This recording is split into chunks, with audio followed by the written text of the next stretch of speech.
Arkadaşlar 6 Şubat akşamındayız. Şu an 6 Şubat vesilesiyle düzenlenen anma etkinliklerinde arkada ağıtlar yakıldı. Şu an arkadan yine seslerini duyuyorsunuz. Biz de bu vesileyle geçen sene bu saatlerde ara sokaklarda enkazları tırmanarak geçtiğimiz sokakları tekrardan yürüyerek biz de kendimizce anıyoruz. O günleri hatırlıyoruz. Şu an kameranın ışığıyla ben aydınlanıyorum. Ama sağ tarafta şimdi size göstereceğim yer, bilmiyorum Ahmet sen ışığı tuttuğunda ne kadar aydınlanıyor ama bu elimizdeki fenerlerle enkazları aydınlattığımızda karşılaştığımız manzaranın tarifi tahayyülü yok. Sizinle zaten önceki videolarda bunları paylaştık ama arkanızda koskocaman bir karanlık dağ olduğunu düşünün. Aydınlatıyorsunuz ve şöyle bir manzarayla karşılaşıyorsunuz arkadaşlar.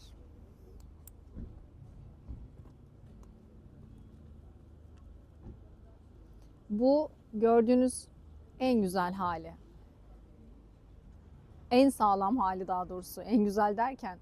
Ve ışık tuttuğunuz bir yerde enkaz yığınlarının olduğunu düşünün. Ve kapattığınızda kapkara bir karanlık. Hatay 3 gün boyunca bu şekilde karanlıklar içindeydi. El fenerleriyle aydınlatıyorduk. Şu an köprü başına çok yakın bir mevkideyiz. Köşe başındayız neredeyse. Ve yine el fenerlerimizle aydınlatıyoruz. Şu an burada anma etkinlikleri dolayısıyla biraz hareket var, ışık var gibi görünüyor ama yine etkinlikten sonra burası bizim de ziyaretlerimiz sona erdikten sonra teker teker herkes kendi şehrine geri döndükten sonra yine karanlıklar içinde olacak. Yani şöyle gösteriyorum. Bakın hiçbir şey yok. Her yer böyle bu şekilde. Bütün binaların yerine koca bir boşluk, koca bir hiçlik almış vaziyette. Biraz sokak aralarını gezelim istiyorum. Çünkü burada elektrik sorunu hala devam ediyor. Çay bile, biraz önce bir restorandan çıktık bu arada. Çay istedik. Dediler ki ne yazık ki çay veremiyoruz. Çünkü elektrik kesintisi hala devam ediyor ve biz çay demleyemiyoruz, çay yapamıyoruz. Makinelerimiz bozuluyor, sigortalar atmaya devam ediyor. Enerjiyi tasarruflu kullanmak zorundayız diye söylediler. Burada yaşam şartları gerçekten çok zorluyor. İstersen gidelim biraz. Burada şöyle bakın uzaktan böyle ya. Evet.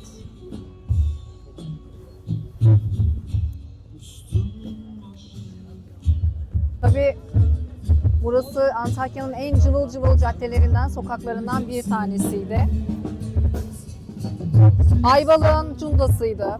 İstanbul'un Bağdat Caddesi'ydi. Bodrum'un Yalıkavak'ıydı. Ve şimdi tamamen karanlıklara gömülmüş vaziyette. Uzun sürede aydınlığa kavuşacağına dair hiç kimsenin bir ümidi yok. Ne yazık ki yok.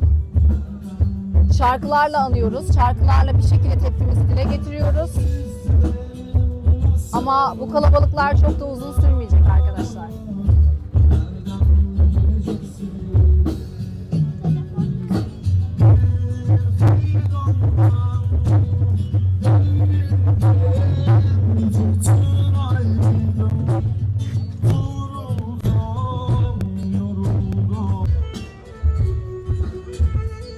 Bu sabaha karşı Asi Nehri'ne kayıplarımızı anmak için karanfil bıraktık. Karanfil bırakırken de sesimizi duyan var mı diye bağırdık. Sesimizi duyan yoktu, seslerini duyan olmamıştı. Ama kentte hiç kimsenin umudu da bitmiş değil. Ne mutlu ki değil. Her şeye rağmen, bu kadar toz toprağa rağmen sevgiden tuğlalarla yeniden kuracağız bu kenti. Herkesin notu bu. Işık yetmiyor değil mi? Sana bir de ışık tutayım. Işıksız çünkü burası çok karanlık.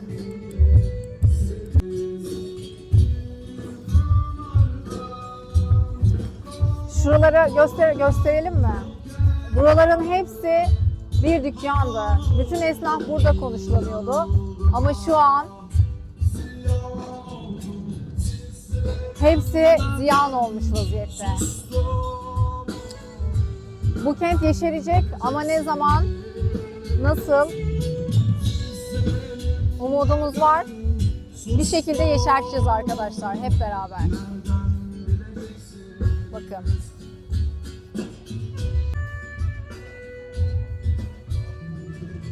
Burası eski bir kilise. Dün akşam da burada mum yakmışlardı. Bu sabaha karşı da yine mum yaktılar. Bugün burada görüyorsunuz. Kapılara karanfiller bırakıldı. Herkes karanfilini bıraktı. Bugün çok acı bir manzarayla daha karşılaştım. O da şuydu, enkazlara karanfil dikilmiş. Herkes tabii ki biliyorsunuz mezarlara çiçekler bırakılır, mezarlara karanfiller bırakılır. Ama burada binlerce kişi kayıp ne yazık ki. Hiç kimse cenazesinin naaşını bulamadı yakınlarının. O yüzden bugün enkazlarda, enkaz topraklarına kaldırılmış o enkaz dağların üzerine bırakılmış, dikilmiş karanfiller gördük. Bu da bizi acıtan en acı detaylardan bir tanesiydi. Burada konuştuğumuz birçok kişi de zaten kayıpların bulunması yönünde çağrılarına devam etti. Tek isteğinin bu olduklarını söyledi. Hala devletten bununla ilgili yardım bekliyorlar. Cevap bekliyorlar. Çığlıkları hiçbir şekilde susmuyor. Sözün bittiği yerdeyiz gördüğünüz gibi. Yıkıntı kiliselere, mezarı olmayan yakınlarının çıktığı enkazlara mezar sayarak bırakılan karanfillerle dolu burası. Ağıtlar yakmaya devam ediyoruz.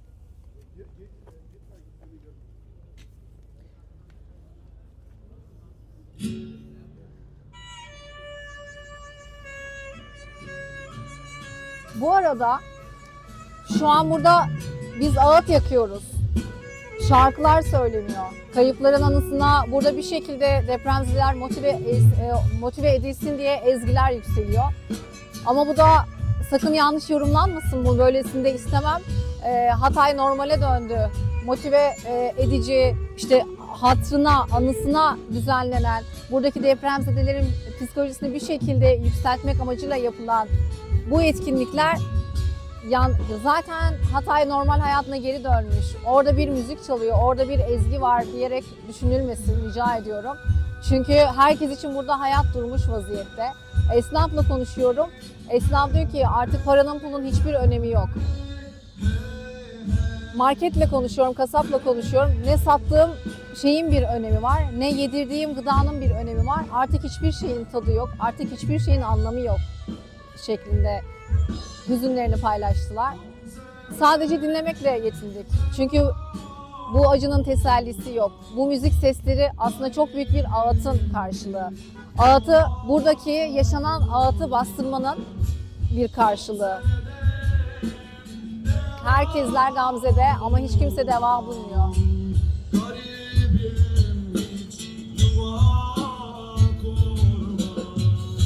Televizyonlarda, ana akım medyada, tüm haber kanallarında arkaya enkazları dekor alarak, ışıklandırarak, işte ortada varille, duman yakarak, efektlerle canlı yayınlar yapılıyor. Ama yapılan canlı yayınlarda çok merak ediyorum. Ne kadar gerçek yansıtılıyor? Buradaki sorunların ne kadar kapsamlı bir şekilde paylaşıldığını çok merak ediyorum. Ben şu an sahada olduğum için takip edemiyorum ama birçok şeyin paylaşılmadığına adım gibi eminim. Çünkü bir zamanlar ben de ana akım medyanın çalışanlarından biriydim. Paylaşamadığım için bağımsız olmak zorunda kaldım. Gelin canlı yayınlar nasıl geçiyor bir bakalım. Şu an ben sivilim ve bağımsızım. Kendim için ve sizler için yayın yapıyorum. Konuklar var, konuklar alınmış vaziyette. 3 ayrı kanal var şu an burada canlı yayın yapan. Ve geldiğimizden beri paylaştığım az hasarlı, çok hasarlı, davalı, mahkemeli, yıkılmaya hazır, yıkılmayı bekliyor gibi notlarla çevrili binaların önünde yapılıyor bütün çekimler. Şöyle, buradaki sorunların hiçbirine ışık tuttuklarını zannetmiyorum. Sorunları tekrar hatırlatalım. Konteyner kentlerde baş gösteren sorunlar, bölgedeki güvenlik sorunu, depremden sonra yaşanan psikolojik travmalardan sonra toplumun, halkın içine düştüğü ahlaki çöküşler, kültürel çöküşler, etik değerlerin yıkılması, ortadan kalkması, geleceğe dair umutsuzluk, aile bağlarının kopması, bütün bunlar aslında derinlemesine irdelenmesi gereken detaylar. Burada bölgede çoğunluklu olarak yapılaşmama üzerine sorunlar üzerine eğiliyor herkes. Ama daha derine inmek gerekirse burada çok büyük bir toplumsal problem var. Toplumsal çöküş söz konusu. Onu da zaten bir önceki videoda sizinle paylaşmıştım. Sonrakinde de daha detaylı zaten muhataplarıyla beraber paylaşıyor olacağım.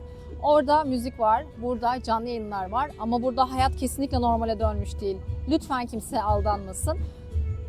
3 saat sonra herkes kablolarını toplayıp canlı yayın araçlarına binip herkes gitarını kutusuna koyup bölgeden ayrıldıktan sonra burası zifiri karanlığa bürünüyor, sis çöküyor, sahaya yağmacılar iniyor. Lütfen burayı böyle hatırlayın. Daha iyi bir halde değil, henüz değil ve ne kadar süre olacak da hiç kimsenin hiçbir fikri yok.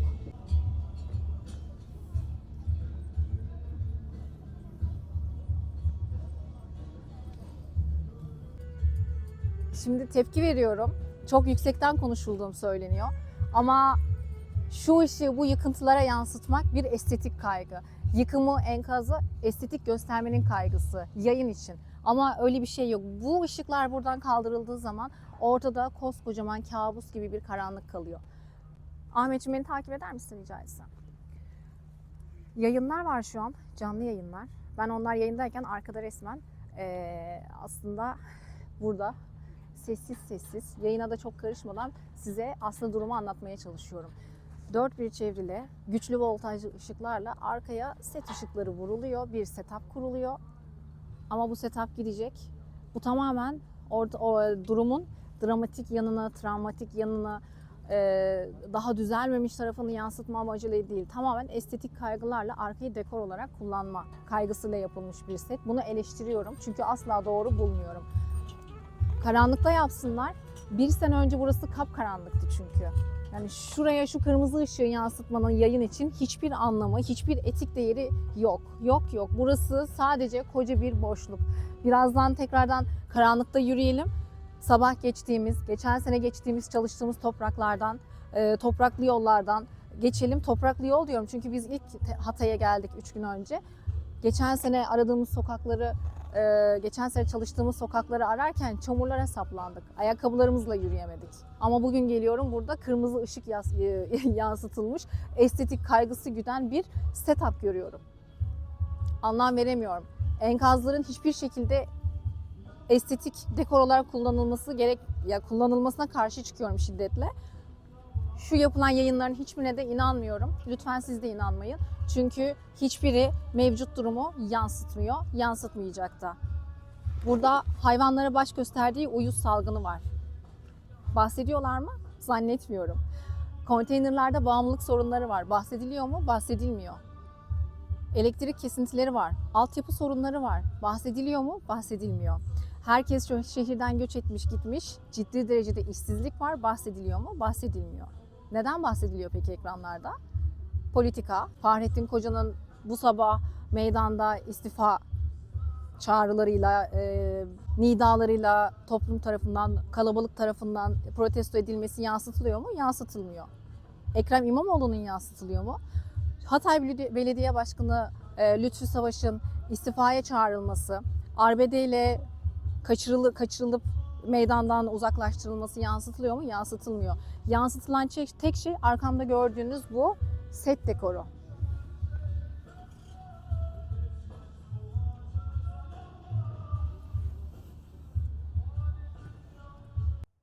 Ne yazık ki bölgenin en büyük sorunlarından bir tanesi sahipsiz kalan hayvanlar. Pis pis. Şurada bir tane kedi var ve burası onun evi olmuş vaziyette. Herhalde tam da konu üzerine bizi ziyarete geliyor olması bir tesadüf değil. Şöyle ki, içeride de var değil mi? Enkazlardan çok fazla kedi köpek çıkartıldı. Güvenli bölgelere sevk edildi, tedavileri yapıldı, olabildiğince toplatılmaya çalışıldı. Ama geldiğimiz bu noktada enkazlar onların kulübeleri oldu. Enkazlar onların hala evleri olmaya devam ediyor. Burada bir köpek olsaydı şu an bizi buraya yaklaştırmıyordu. Köpekler acayip, köpekler oldukça vahşileşmiş ve saldırganlaşmış vaziyette. Onlar da tabii ki yaşadıkları travmanın, yıkımın, açlığın travmasını daha hala üzerlerine taşıyorlar ve saldırgan tepkiler vermeye devam ediyorlar. Ama görüyorsunuz bu hayvanlar, bu canlar yaz, kış, şu an bu enkazlı taşların arasında ne bulabilirse yiyebiliyor. Hala sahip çıkılmış değil, hala yetersiz. Bölgeye mama kaynağı hala dışarıdan temin ediliyor. Şunların güzelliğine bakar mısınız?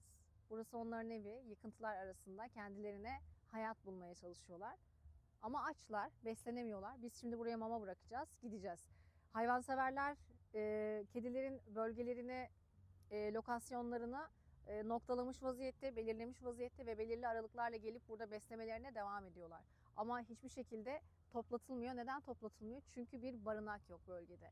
Ne yazık ki hayvanları topladıktan sonra barındırabilecekleri, koruyabilecekleri ya da sahiplendirebilecekleri bir alan yok.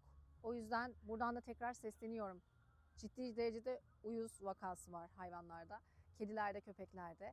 Gözleri ve ağızları mikrop kapmış vaziyette. Her birinin hangisine sevdiysek, hangisine baktıysak, hangisini beslediysek hepsinde aynı sorun baş göstermiş vaziyette. İlaç, ne yazık ki ilaç yetersizliği var, mama yetersizliği var. Burada hayvanlar ölmeye devam ediyor. Hayvanlar enkazda yaşamaya devam ediyor.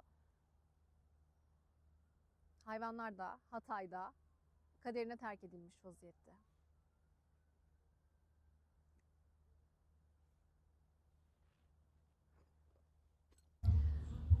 Böyle şu an etrafımıza bakıyoruz ve diyoruz ki bina öldürüyor. Yani insanlar kendi kendine ölmüyor. Bina öldürüyor, rant öldürüyor. Ama burada da biz şunu hatırlıyoruz. Size de hatırlatmak istedik buradayken. Çünkü ağaçların sapasağlam yerinde olduğunu gördük. Ve Peygamber Efendimizin bir sözü vardır. Hatırlayacaksınız. Bilenler de lütfen eksik varsa alta eklemelerini rica ederim. Yarın kıyamet kopacağını bilseniz, elinize bir fidan geçse onu yine de ekin diye bir hadisi var biliyorsunuz. Ve burada kıyamet yaşandı. Hala kıyamet gibi bir şeyler yaşanıyor kimse olmadığında. Ama ağaçlar, fidanlar, dikilen fidanlar yeşermeye devam ediyor. Hatay'ı çiçeklendirmekten, Hatay'ı yeniden yeşertmekten söz ediyoruz. Eğer başlanacaksa Hatay'ı ağaçlandırarak buna başlayalım. Bu da benim ayrıca çağrımdır. Ağaç hayattır, köklenmektir. Köklerimiz sökülmemiş. Hatay'da hala ağaçlar duruyor.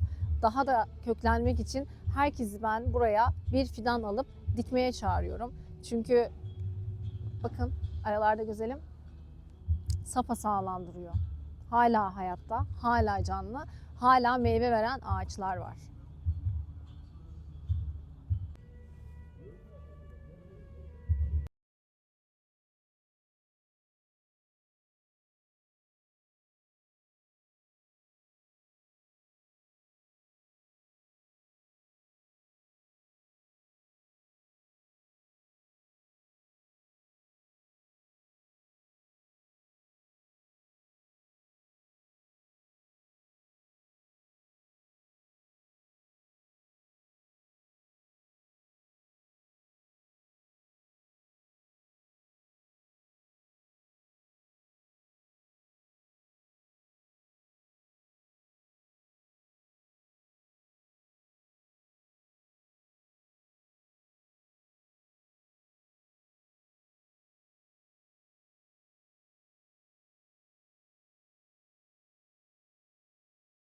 Şarkılar, türküler yükselseydi ve biz karanlık içinde kalsaydık ama büyük kayıplar vermeseydik. Geçen sene nasıldı biliyor musunuz? Herkesin okuduğu masala karşıyım. Herkes masal okuyor ama aslında bomboş bir masal. Anlattıklarında da bir şey yok. Anlattıkları koca bir laf yığınından başka bir şey değil. Geçen sene burası bütün o setupları, renkli dekor ışıklarını alın, çıkartın, müziği de çıkartın. Geriye koskoca karanlık içinde bir dağ kalıyor. Geçen sene dağdı, şimdi tarla olmuş vaziyette. Ve geçen sene buraya ilk ayak basan kişilerden bir tanesi abimdi. Elindeki fenerle biraz önce size aydınlatarak gösterdiğimiz enkazları elindeki fenerle aydınlattı saatler sonra. Koca bir hiçlik içindeyiz. Bilmiyorum sen ne düşünüyorsun? Ağlıyorsun.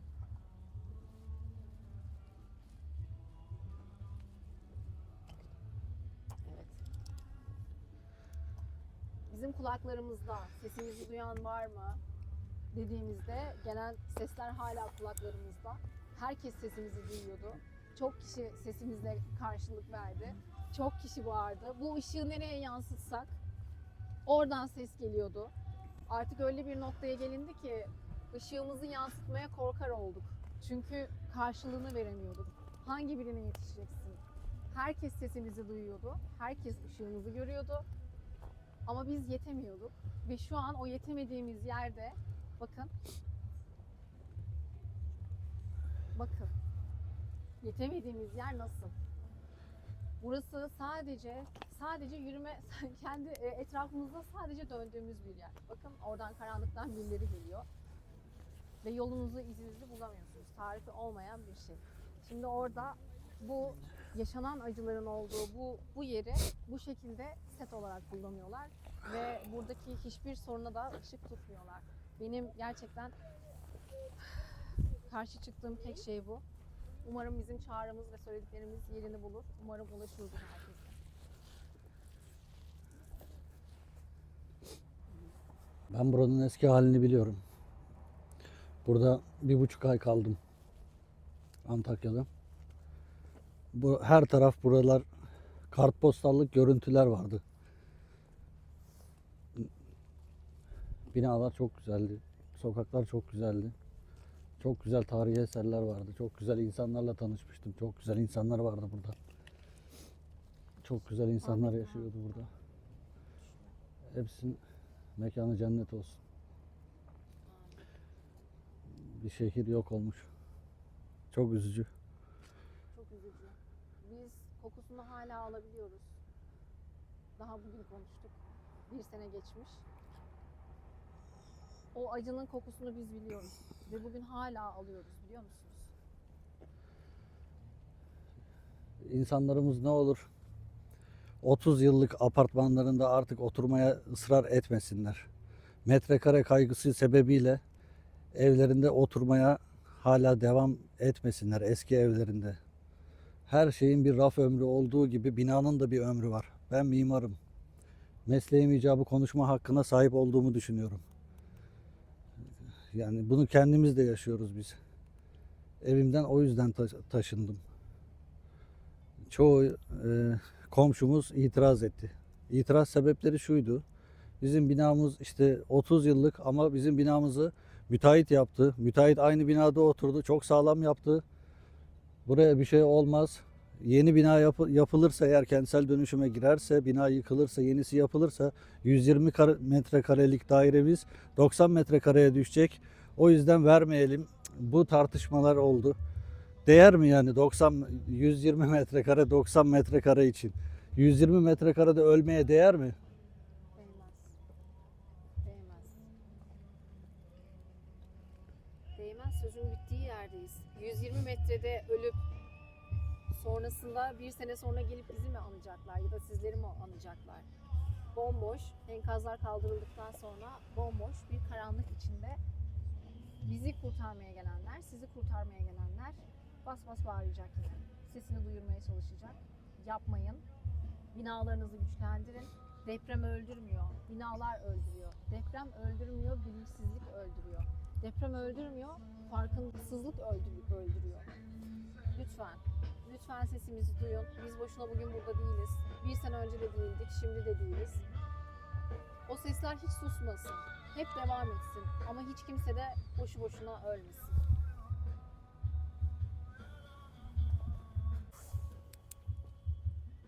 Bu ışığı çok tuttum geçen sene buralara. Bak orada bir tane kedi var. Işığı tuttuğum yerde şu anda. Bu şekilde insan aradık o karanlıklarda bu ışığı tutarak.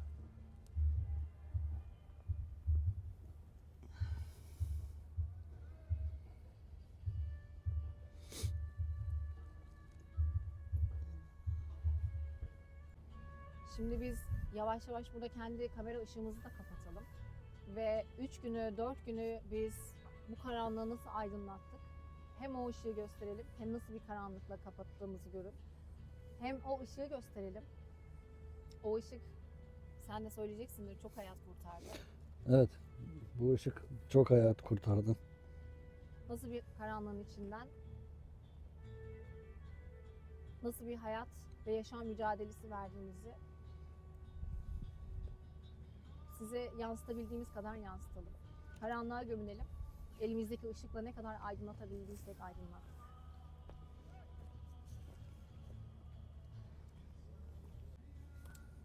Evet, bu karanlıktaydık.